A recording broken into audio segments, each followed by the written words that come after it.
Hi, this is Andrew Scivally, co-founder and CEO of eLearning Brothers. We help companies build and deliver engaging learning.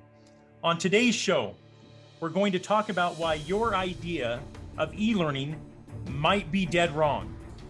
We're also going to talk about why learning is a great marketing tool and how it can add value to your employee, but also to your customers. And then we're going to talk about divorcing a partner in business, a family partner, and how we can actually divorce them and still remain friends. Welcome back to part 2 of our delicious conversation with Andrew Scivally. He is the co-founder and CEO of a company named eLearning Brothers. eLearning Brothers is a industry-leading organization.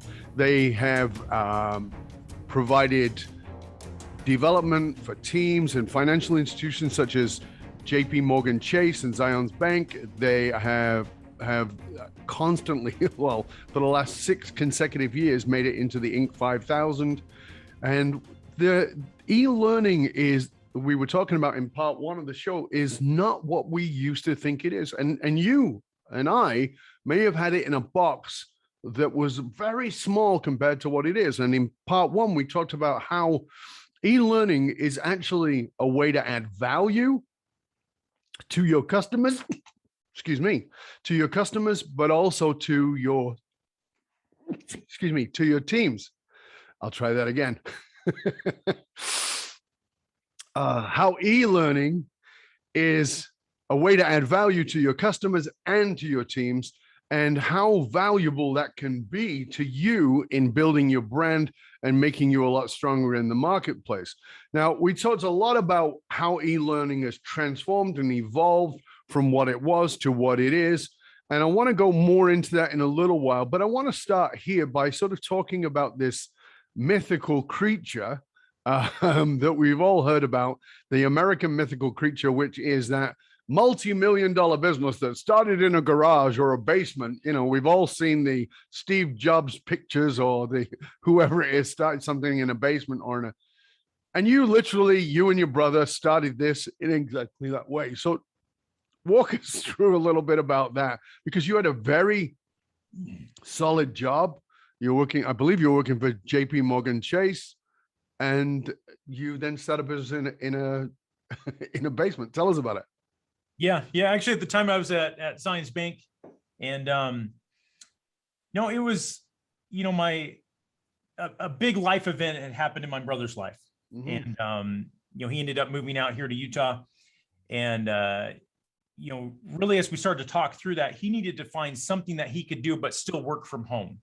And in 2008 and 9, you're not really working from home for a lot of companies out there. So as we were talking, we were just sitting there one day and we said, well, why don't we start up our own company? Right. Well, sure. That sounds great. Right. But what would we do? And the reality was this, that the only thing we knew how to do was build online learning. We were both in the space, and we're like, well, that's kind of the only thing we know how to do. So maybe we should do that.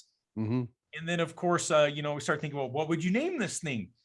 And you would think the name eLearning Brothers would be pretty simple to come up with. It actually took us a while to get there. But anyway, so yeah, my brother and I, we started it from our basements, and he was actually able to work there first. And I had a great full-time job, and benefits and making a great salary. At the time I had 6 kids, and but I couldn't stop thinking about it. Every day at lunch and in the evenings, I'm just thinking about it, and I'm trying to call on people, make some connections and all that kind of stuff. And it was consuming me, Dov. And I said, you know what? I'm not going to be that person 10 years from now that says, what if I would have done that? What if I would have just gone for it? And so I said, honestly, what do I have to lose? Well, you could lose your job. Exactly. But I'm like, you know what? And it's not an ego thing, but I'm like, I'm good at what I do, and there's jobs out there. So worst case, it doesn't work out and I go get a job. And so but was there jobs out there? I mean, this was 2008. And I think most of us who at least are older than 35 might remember that 2008 was a bit disastrous for most people. And, oh, let's go into a business adventure. Let's take a big risk. Seems a little nuts at that time when everybody's looking for somewhere to keep a roof over their head. Well, maybe, and maybe looking back, maybe I was ignorant or blind or optimistic. I don't know, stupid, maybe. Again, but for me, it was like, look, I was in enough of a niche where it's like, look, companies need to figure out how to do online learning, and I knew how to do it. And so for me to walk into somewhere and say, hey, look, you need a person that can do this type of learning. There weren't a lot of us really out there. So I was pretty confident I could find a job. And I mean, Dov, you mentioned all that. I was working in banking, right? When I left in 2010, I was coming out of banks, and I'd been in banks my whole career. So I was smack in the middle of all the financial issues. However, so aside from anything else, can we trust this bloke? He's from that industry that's just bankrupted the world. Yeah. Well, I wasn't dealing in the mortgage side, but anyway, so basically I said, you know what? I have to do this. We had a little money saved up, and my wife said, look, I don't care what you do. Just figure out how to pay the bills. I said, okay, sweetheart, I'm going to do this. And so I kind of say, basically, I rowed out into the middle of the lake, popped the little dinghy raft that I was in, and said, we got to make this work.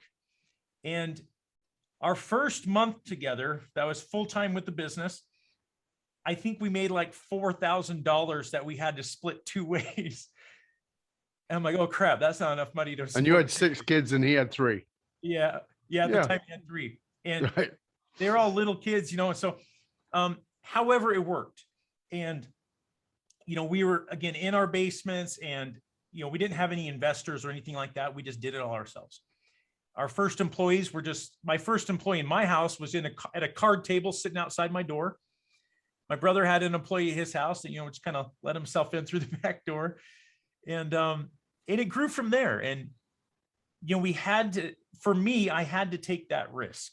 So talk, I really want to understand that. So tell us, how did you come to taking that risk? Because I got that, you've got the cushy job. I've got that you worked in banking. I've got that it was 2008.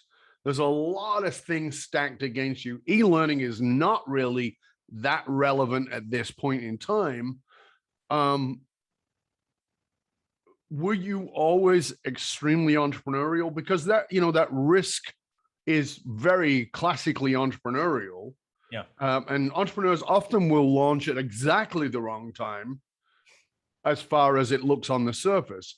So was that your DNA? Was that your brother's DNA to be extremely entrepreneurial, to be very sort of risk embracing? Right. At that point I was in my mid 30s, and I always felt that desire inside, but something was keeping me back.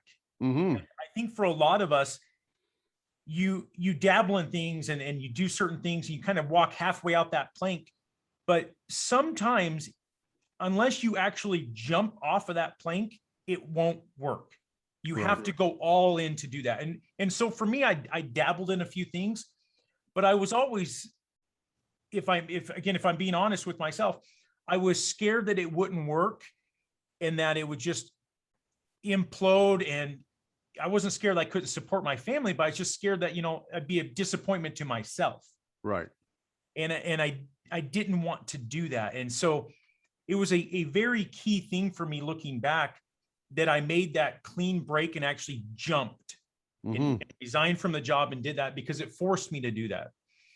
And I think even as I look at, things in the past year or whatever, unless you fully embrace your vision wholeheartedly, sometimes take away those exits that you might be on there, like the escape hatches or whatever. Right. Sometimes it can't work unless you have to go all in. And then don't worry, it's okay if you need to change your mind later on. But if you don't ever go all in, I don't think it works at times. And so that was a big thing for me, was to again pop the raft and either sink or I start figuring out how to swim. So do you feel like that was what was holding you back prior, was that you were not all in on anything? Yes. Right. It was, I would dabble in it, but I was too scared to fully commit to that because it might not work. Yeah. But I I felt really, it, right? I always wanted to. yeah, I really believe, and I've said this to people, that you've got to, in your life, you have to find something that all the chips are on black. I mean, you got to go all in on something. Yeah. And they said, well, if I lose everything, won't I regret it? And the answer is yes, but you'll regret much more the could have. And Yeah. nobody wants to be Marlon Brando in the movie On the Waterfront. I could have been a champion. I could have been a champion. Yeah, you could have, but you didn't do it. You didn't take the risk. You could have been something, but will you take the risk? So you go all in, you create this. I'm sorry, go ahead. Well, David, and it's to learn that it's not personal. You're not a failure. Right. The idea didn't work, or the timing didn't work, or circumstances didn't work. That's okay. That's not you. And that's hard. I mean, it's hard to fail at something. Everyone's always like, I love failing. It teaches me. Bull crap. Exactly. Right? My words exactly. Only I'm not quite as delicate as you. You're full of shit is my answer. Let's embrace failure. Nobody likes failure, mates. I got news for you. Nobody likes failure. Yes. I understand that you can get it as learning, but it's still failure and it sucks. Yeah. So let's acknowledge that it sucks and then learn. Yeah. But sometimes, it's okay to be wrong and it's going to hurt and all that kind of stuff. However, it's like, okay, well, what's next? Right. Right. Let's figure it out then. And because the secret is, a lot of us leading businesses, we don't know what in the heck we're doing half the time, right? We're making educated guesses at things. Yep. And that's okay, as long as you can recognize when it's the wrong decision and course correct.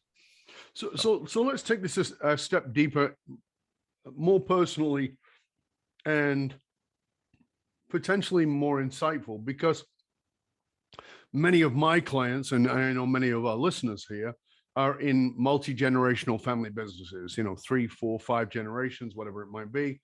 And family business is difficult because there's a dynamic that doesn't exist in another environment that can be extraordinarily challenging. You were in business with your brother. You started the business together. Walk us through some of the challenges a little bit with that, and how, if you overcame them, what was the process for that, so that people can sort of get a grasp of that? Because there's a lot of people on the other side of it going, I'd like to get in partnership with my brother, but I may end up killing him. Or I might, or I'd like to, like, people ask me all the time, how do you work with your wife? And they're like, because my wife is my business partner. We co-facilitate together. And people are like, how do you work with your wife? Like, I would never do that. And I go, because we have a process we do that it makes that work. Talk to us about you. How did that happen for you? Yeah. So, I mean, I love my brother to death. And, we worked together for, I might get the dates wrong here at the time, but, probably 6 years or so. Mm-hmm. And, going into it, it was our first business for both of us that actually was growing and doing things. So we didn't know what we didn't know. Mm-hmm. And, I would say, if you're getting into business with anyone, doesn't matter if it's family or someone else, you need to think through, like, what ifs. What happens if I want to leave? What happens if we don't agree on something? What is your role? What's my role? Who makes what decisions? How is it made? You need to go through that process. Yeah. And we were too naive and just didn't know what we didn't know.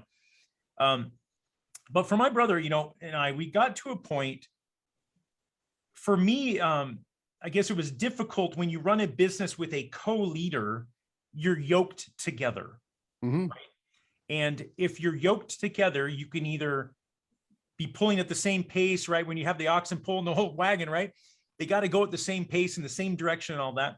If one's pulling too hard, the other one gets drug along, and they probably don't like that. Mm-hmm. If you might be going at a certain pace, but the other one wants to go faster and is frustrated that they can't. And I think we kind of ended up there. I'm the older brother, and I knew that at times I could be not overbearing, but the older brother, right? And so Right. I wanted to make sure in the business I wasn't telling him what to do or making him do certain things. I was trying to be respectful of not stepping on toes and all of that. However, that at times would make me kind of hold back on how I wanted to do some things. Right. And we kind of got to a point where, again, we should have talked about this earlier. What kind of business did we want to be? For my brother, it was he was more reserved, and he's like, look, I want to work a couple days and spend the rest of the time just at home doing other things. Right. And for me, I was like, look, I want to be a $10 billion business, and I want to conquer the world. Well, if you're yoked together, you can't do that, right? That's a different path. And so we had to come up with a way where how do we divorce each other, right? And how do we do it in a way that we don't end up hating each other? And Dov, I'd love to say that it all worked out and all that. It was hard. Mm-hmm. It was really hard to think through, well, how do you value your business when someone wants to leave, mm-hmm. right? Like, what do you owe them? What don't you owe them? If someone wants to leave, do you owe them anything? Do they still get a salary? Can they still take money? Or is it like, look, you left, man, you're out. You don't want to do it, you don't get anything. And we didn't talk through that. And so, so we came up with something that worked. And, but honestly, it got a little tense and messy at the end. And there's more emotion involved when you're family. Of course. And there's wives involved, and there's kids, cousins involved, and there's mom involved and dad involved.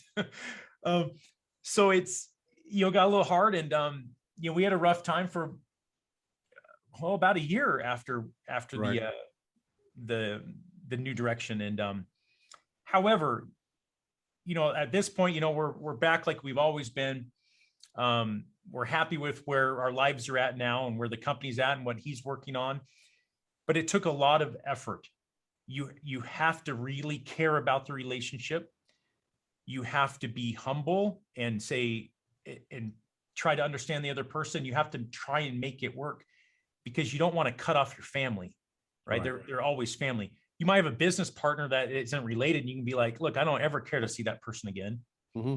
But you really don't want that with family, especially with cousins and all this stuff. So this is a very important piece you brought up here, because we're in business. Even if we're unconscious of it, we're in business, and we'd like to see our families be joined inside of that business. And nepotism is not a fallacy. It's a very real fact that we tend to favor those that we're connected to. And at the same time, the interesting thing about that is that oftentimes those people are not qualified for it, or don't have the same drive or desire, right? And oftentimes they'll come in because they love you, or they approve of you, and they want to be part of that. And you said something that I think is important for people to get. You use the word divorce, and I think it's a really important word, because I do deal with these family dynamics in the multi-generational family business all the time. And one of the things I explain to them is this: if you have $1 billion business, or $100 million, or $1 million business, doesn't matter what it is, you need to think about this as a marriage. Yep. So and I got married the first time at 16 years old. My marriage, 16, that's true. I was 16. Took my mom to court and won the case.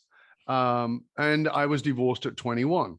And then I used to ask in my workshops, why do you think we're divorced? And people would always say, because you were so young.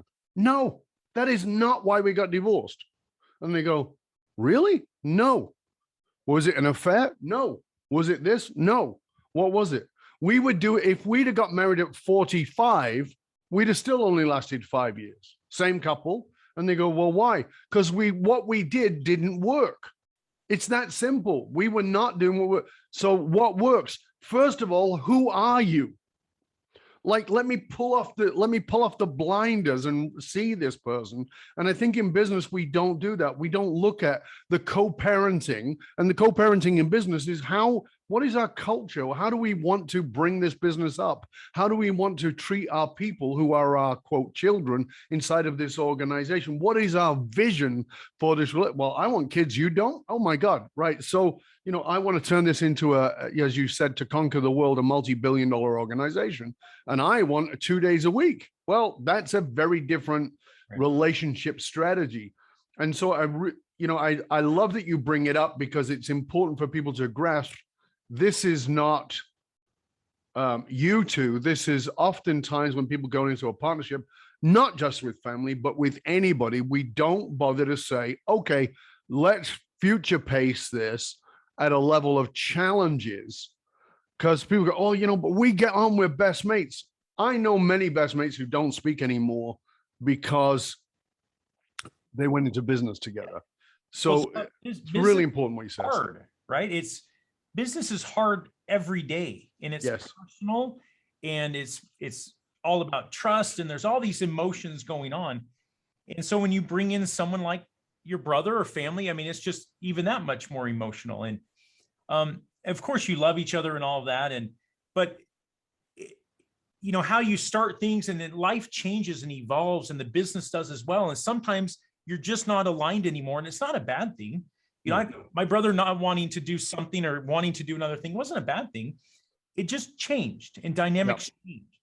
Mm-hmm. And so, but we had, for the sake of the business, we had to do something. Right.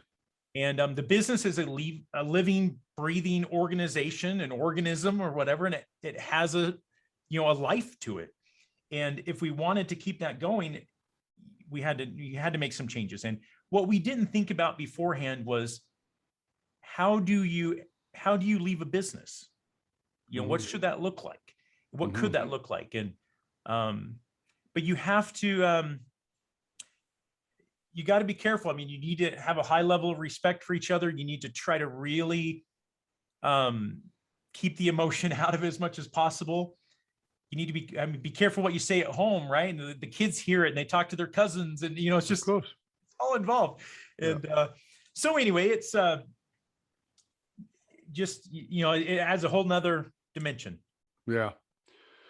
So one of the things that's interesting about this is, in these times during the pandemic, most people closed their doors. You closed capital, that you brought investors on. You've grown the business when other people were closing the doors. Was that again, did you feel like that was a risk thing again, or was that for you very natural? Talk to us a little bit about that. Well, I guess, Dov, I like to do risky things when we're not supposed to. So, apparently. No, Andy has 9 kids. So there you go. Well, other people are going, it's too risky to have children in this age. Oh, well, let's have 9. Yeah.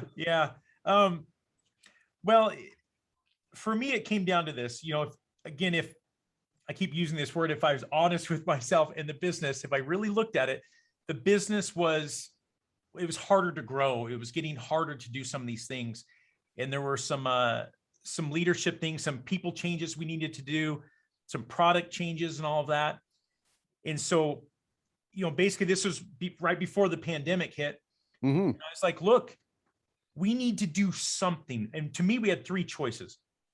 Just stay the course, and it's going to gradually kind of go down, and we can just milk it for as much cash as possible and sock it away. Right. We could sell the business, because the learning space is super fragmented. Lots of M&A activity going on. Right. Or I said, or we can go to the big leagues, and let's get aggressive, and let's us go buy everyone and pull this thing together. Mm-hmm. And I said, well, that sounds like a lot more fun.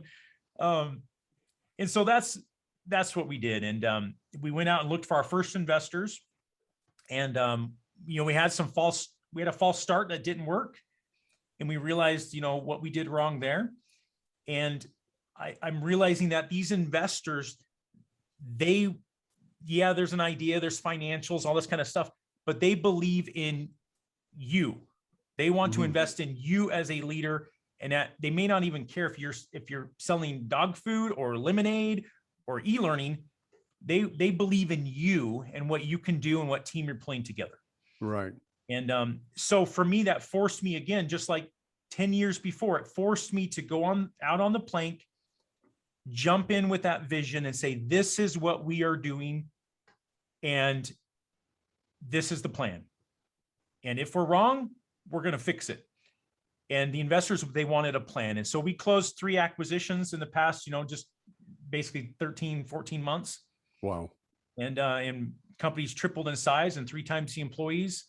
And trying to get all that done with our first time ever using investment or even being in this world for me, right during the pandemic, and trying to do all the integration and bring all those people together. Well, the other thing about M&A is if you're doing the merger, the acquisition, then you've also got to train, you've got to e-train the people you're bringing on board, right? Because you've got to train them around your culture. So can you spend a couple of minutes just explaining that to us? Because that's one of the major challenges we're seeing with M&As is like, oh my God, another culture. Oh my God. Like, somebody's bought us now and we like this and that's gone. And, these people are going to be different. And, people will get very nervous of that and they think their jobs might be done in or that, it's just going to be a culture they don't feel good in. So how do you confront that?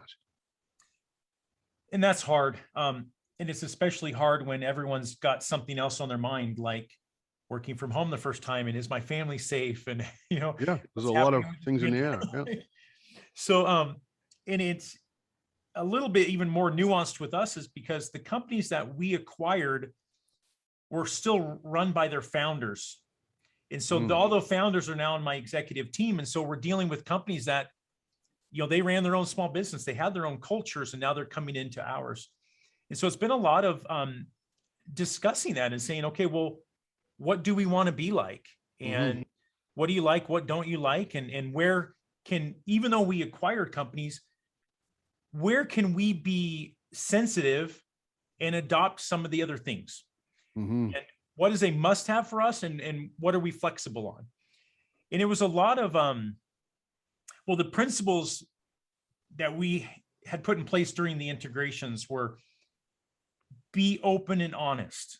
For us, that's a culture. Look, tell people what's going on.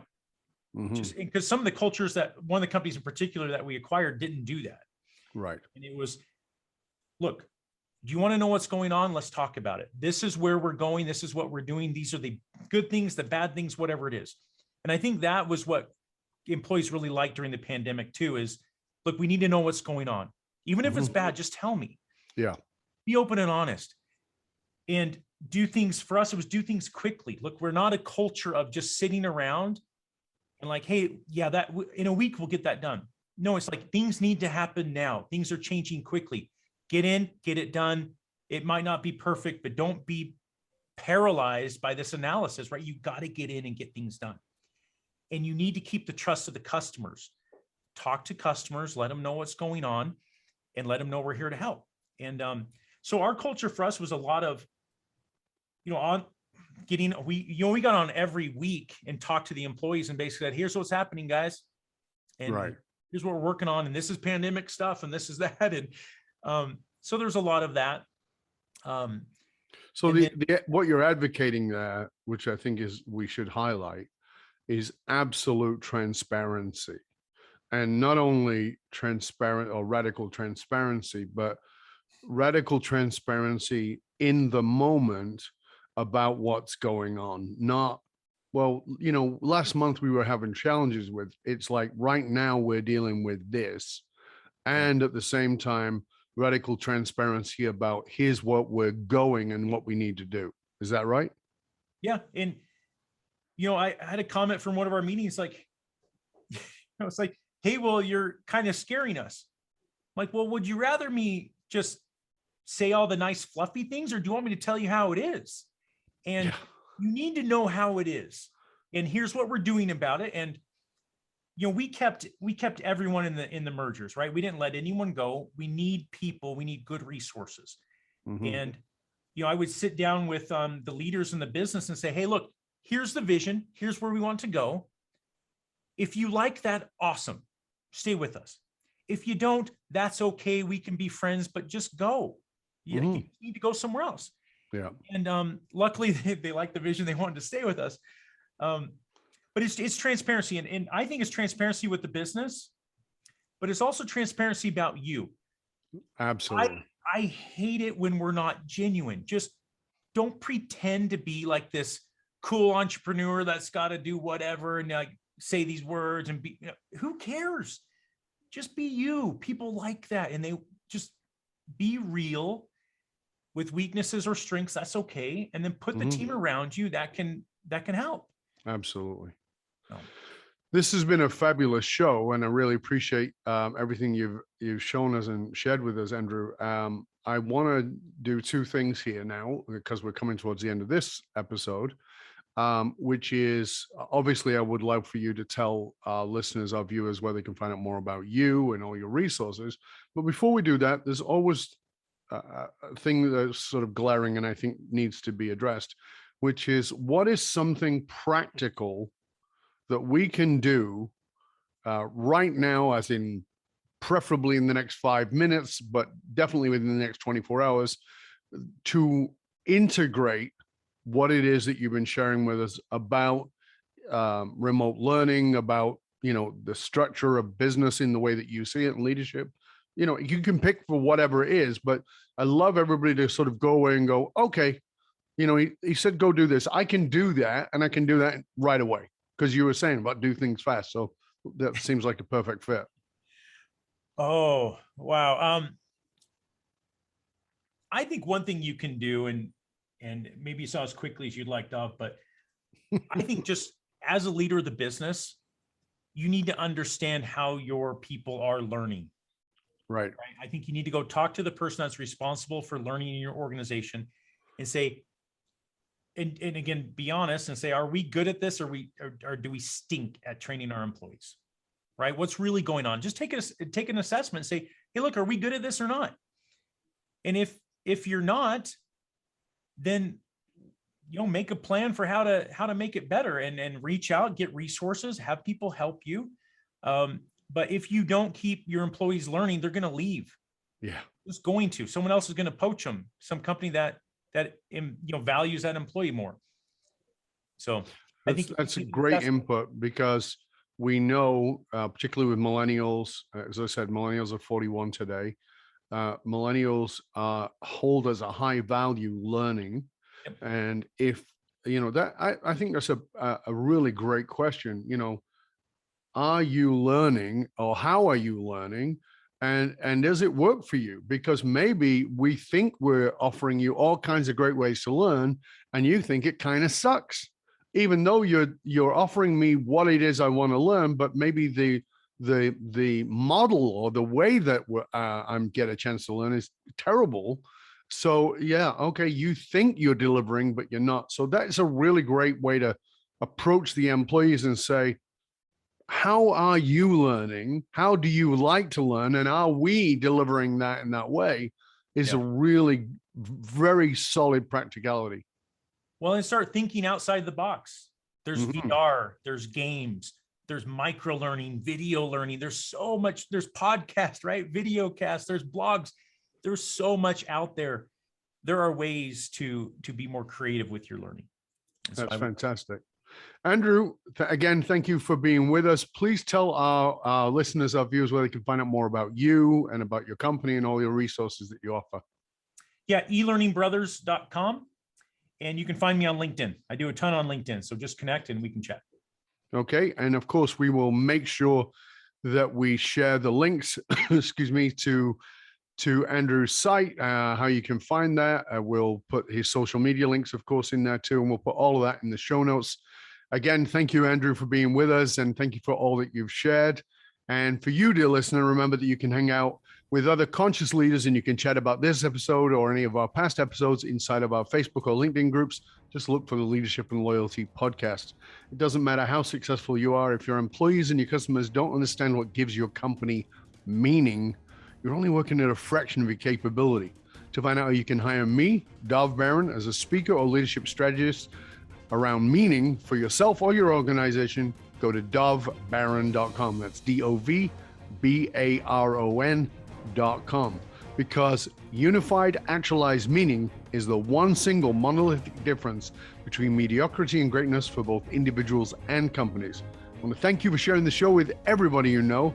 Till next time, stay curious, my friends, stay curious about how you are learning and about how your people are learning and how you may have your e-learning in a small box when it is a vast universe.